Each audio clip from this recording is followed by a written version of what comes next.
You know that scene in the Battle of the Five Armies where Galadriel is carrying Gandalf like he weighs nothing, while Saruman and Elrond are swinging their swords at ghosts? It's arguably the most visually stunning moment in all of Middle-earth cinema. The whole thing felt like the ultimate showdown between good and evil. I come for Mithrandir, and I will leave with him. If you try to stop me, I will destroy you. But would you believe it if I told you this scene was completely fabricated? None of it happened in the book. Not the rescue, not the battle, not even Gandalf being captured. Peter Jackson invented the entire thing. But here's what most people miss. This scene doesn't just contradict the source material, it accidentally exposes something Tolkien understood better than anyone: how evil actually wins. And once you see it, you can't unsee it. In this video, we're breaking down what actually happened at Dol Guldur, why the White Council never rescued anyone, and why Sauron's defeat in this scene might be the biggest lie in the entire trilogy. But before we go all in, let's start with what the movie gets completely wrong about this moment. If you've seen the extended edition, you know exactly how this plays out. Gandalf is locked in a hanging cage at Dol Guldur. He's broken, defeated. In the extended cut, an orc is about to chop off his finger to steal his ring. Then, Galadriel appears out of nowhere, glowing like something out of a nightmare, and vaporizes the orc with a flick of her hand. She picks up Gandalf like he's made of feathers and tries to leave, but then Sauron shows up. Not as a physical form, it was more like a swirling mass of fire and shadow, and he brings the Nine with him.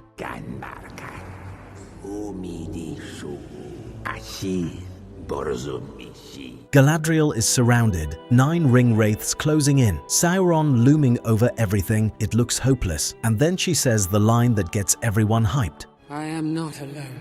Elrond and Saruman step out of the shadows. Elrond starts cutting through wraiths with his sword. Saruman is spinning his staff like a weapon. It's chaos. It's epic. And yet, it never happened. And then comes the moment everyone remembers. The music kicks in. Galadriel starts glowing that eerie blue-green. Her voice drops into something ancient and terrifying. She transforms into that dark queen version of herself. The same look we saw when Frodo offered her the ring. You have no power here, servant of Morgoth.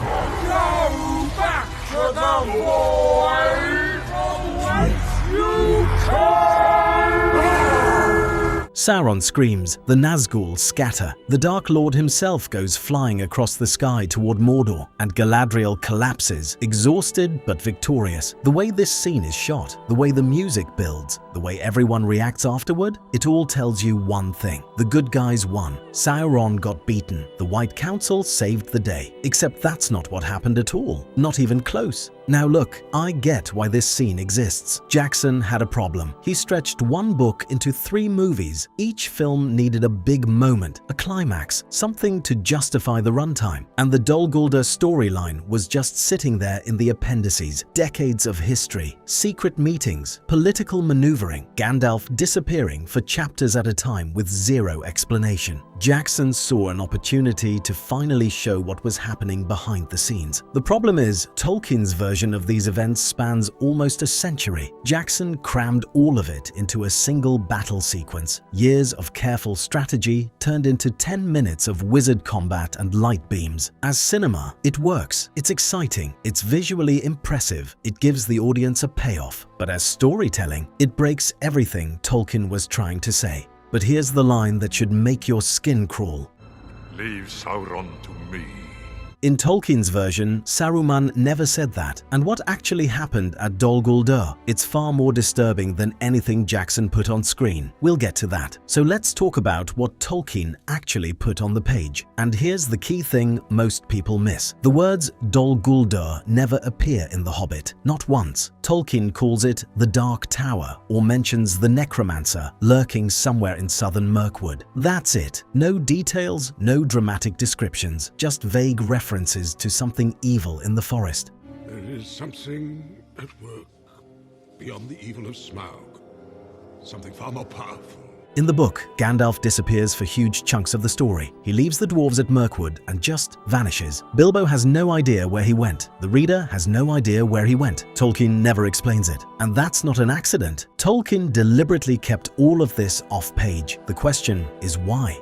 Now here's where the movie completely rewrites history. In the film, Gandalf gets beaten. His staff is shattered. He's thrown into a cage and left to rot until Galadriel shows up to save him. In the books, none of that happens. Tolkien tells us in Unfinished Tales that Gandalf entered Dol Guldur in disguise. He snuck in, found Thorin's father, Thrain, dying in the dungeons, got the map and the key from him. Tolkien writes, "But he gave the map and the key to me. For my son," he said, "and then he died, and soon after I escaped myself." Can you hear that? He escaped by himself. No rescue party, no dramatic showdown. Gandalf got in, got what he needed, and got out. And here's the catch. Sauron may not have even known Gandalf was there. The wizard moved like a shadow and vanished before anyone noticed. So what about the White Council? In the movie, they show up as a rescue squad. Galadriel, Elrond, Saruman, all rushing to save Gandalf from certain death. This necromancer is nothing more than a mortal man, a conjurer dabbling in black magic. That line right there tells you everything. Saruman spent years dismissing the threat. Gandalf kept pushing the council to act. Attack Dol Guldur, drive out the necromancer, do something. And Saruman kept blocking him. Why? Because Saruman was secretly searching the Gladden Fields for the One Ring. He didn't want anyone poking around that region, not even to stop Sauron. When the council finally attacked in the year 2941, it wasn't a rescue mission. It was a military strike that Gandalf had been begging for decades. But here's what's important. In Appendix B, Tolkien wrote that the White Council did meet and Saruman agreed to an attack on Dol Guldur. But Sauron, having made his plans, abandoned Dol Guldur. Notice that word, abandons. Not is driven out, not is defeated. He abandons it. There's a massive difference. Now, this is where it gets interesting, because in the movie, we see a clear victory. Galadriel unleashes her power. Sauron screams. He gets blasted across the sky toward Mordor. The Nazgûl scatter. Everyone catches their breath. The good guys won. You should have stayed dead. Elrond says that line to the Nazgûl like it's a threat, like the White Council just handed Sauron a defeat he'll never forget. But here's the thing. In Tolkien's version, the joke is on them. Sauron wasn't driven out. He wasn't blasted away, he left on his own terms. Tolkien writes that Sauron fled to Mordor, there to be secure, as he thought, from all his enemies. Read that again. Sauron didn't retreat because he lost. He retreated because Mordor was always the destination. Dol Guldur was never his endgame. It was a pit stop. The White Council shows up ready for war. They find an empty fortress and they celebrate like they accomplished something. They didn't beat Sauron. They showed up after he'd already left the building. Think about it. Why was Sauron even at Dol Guldur in the first place? Mordor was always home base. That's where the ring was forged. That's where Mount Doom sits. That's where Barad-dûr was waiting to be rebuilt. So why spend centuries hiding in some crumbling fortress in Mirkwood? Because Dol Guldur was close to the Gladden Fields, the place where Isildur died, the place where the One Ring was lost. Sauron was searching, and Dol Guldur gave him the perfect position to do it. Once he finished his preparations in Mordor, once everything was ready, he didn't need the fortress anymore. So when the White Council finally showed up, he let them have it, let them feel like heroes.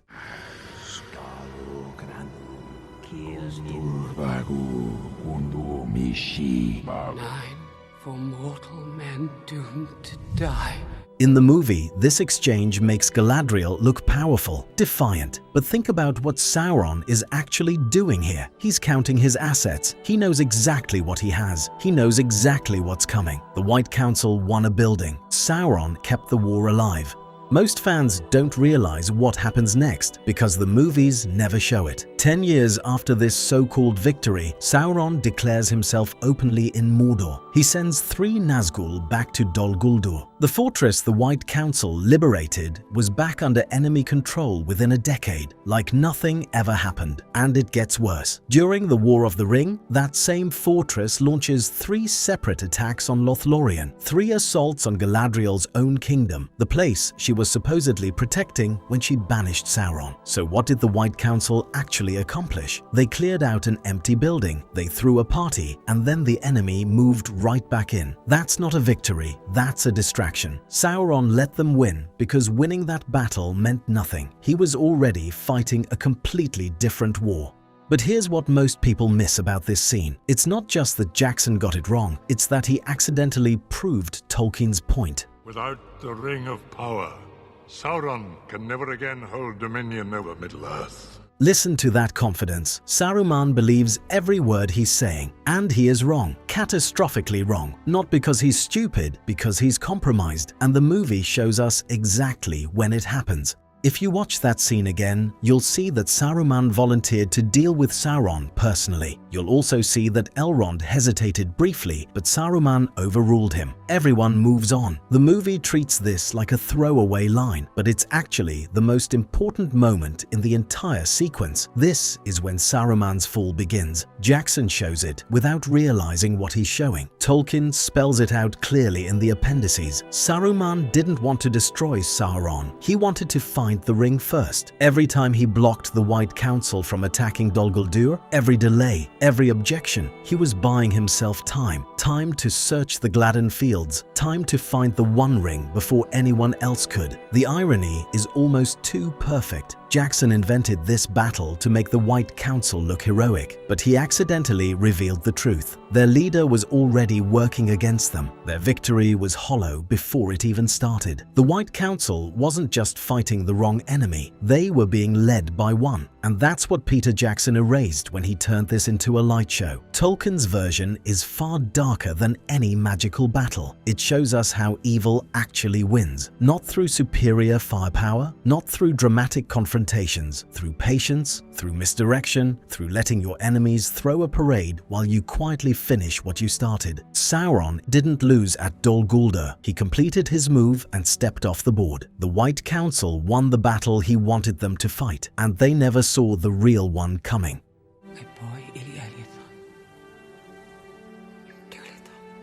In Jackson's version, Galadriel is a weapon. She fires light from her hands. She banishes ancient evil with a single sentence. It looks incredible on screen. But Tolkien wrote her completely differently. Her power isn't destruction, it's restraint, foresight, the ability to see what's coming and choose not to act. Her greatest moment in the entire trilogy, refusing the One Ring, not taking power, walking away from it. Tolkien never shows Galadriel using force openly. Her ring, Nenya, was made for preservation, for protecting what already exists. Her strength was in holding back, in waiting. Jackson gave her a spectacle. Tolkien gave her something harder, wisdom. Tolkien once wrote that evil cannot create anything new. It can only distort and destroy what good has already made. That's the version of evil we see in his books. It wasn't explosive, it wasn't dramatic, it was patient, parasitic, willing to wait centuries for a single opportunity. Sauron doesn't win through battles. He wins through corruption, through exhaustion, through making his enemies fight the wrong war in the wrong place while he finishes what he actually came to do. The movie version teaches something simple. Good defeats evil through superior firepower. Shoot enough light beams and the darkness runs away. Tolkien's version is harder. Good wins through patience, through sacrifice, through small acts of mercy from people nobody expected anything from. The ring wasn't destroyed by Galadriel's magic. It was destroyed because a hobbit showed mercy to a creature everyone else wanted dead. That's the story Jackson couldn't quite capture. The victory that doesn't look like winning until it's over.